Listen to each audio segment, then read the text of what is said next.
Penyidik Bareskrim Mabes Polri kembali memeriksa mantan Presiden Aksi Cepat Tanggap Ahyudin.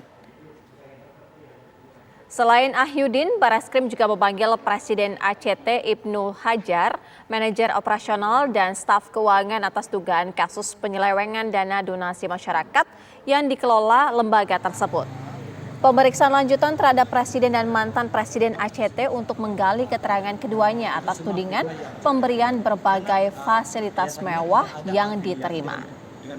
Kuasa hukum Aksi Cepat Tanggap Teuku Pupun Zulkifli mengaku pemeriksaan kali ini hanya melanjutkan perihal yang belum disampaikan ACT pada Jumat lalu, yaitu legalitas organisasi.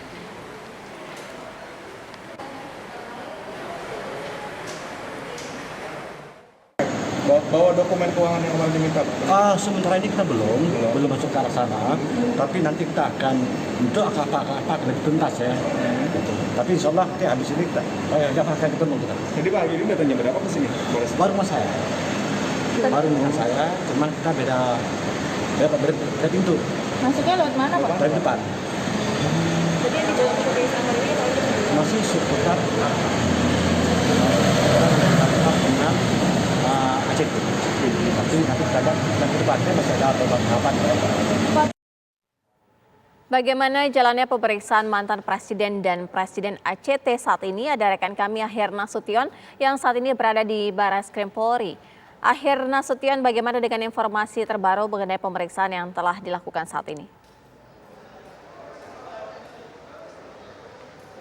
Iya, Syira dan juga pemirsa, pemeriksaan dua petinggi ACT yaitu Ahyudin dan juga Ibnu Hajar sampai dengan petang hari ini masih terus berlangsung, di mana tadi pagi Ahyudin tiba lebih dulu di gedung Bareskrim Mabes Polri sekitar pukul 9.30 didampingi oleh kuasa hukumnya itu Teuku Pupun Zulkifli. Kemudian pada siang hari ini Presiden ACT Ibnu Hajar kemudian tiba pada pukul 12.30 di gedung Bareskrim Mabes Polri. Tentu pemanggilan mereka ini merupakan pemanggilan yang kedua setelah sebelumnya pada Jumat lalu yaitu 8 Juli 2022 keduanya juga sudah diperiksa oleh Bareskrim Mabes Polri terkait dengan dugaan penyelewengan dana CSR, dana Lion Air yaitu sebesar 138 miliar rupiah.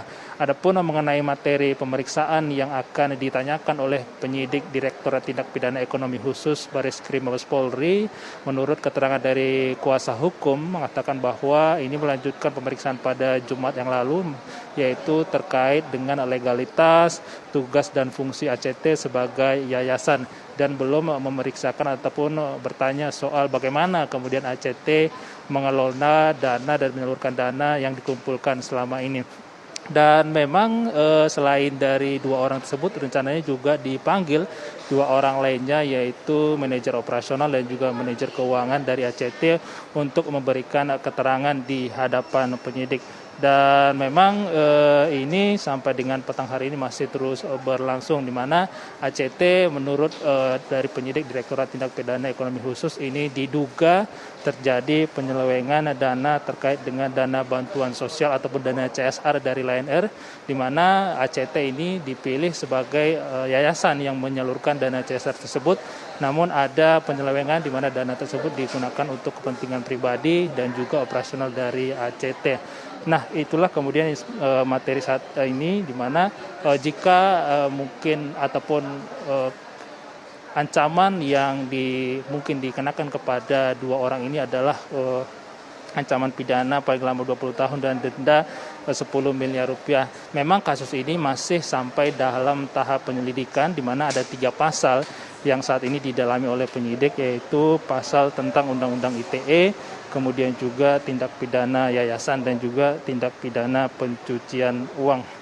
Mana kalau kita lihat memang bagaimana awal mula kasus ACT terseret dalam kasus ini itu bermula ketika Oktober 2018 yang lalu ini pesawat Lion Air JT6110 jatuh, dan kemudian pihak Lion Air menyalurkan dana tunai dan non tunai. Nah, dana non tunai inilah kemudian yang dikelola oleh ACT yang diduga terjadi penyelewengan. Sampai dengan saat ini kami awak media masih terus menunggu bagaimana kemudian hasil pemeriksaan dari para petinggi ACT ini. Demikian, Syira, kembali ke Anda. Akhir Nasution, informasi langsung dari Bareskrim Mabes Polri, Jakarta.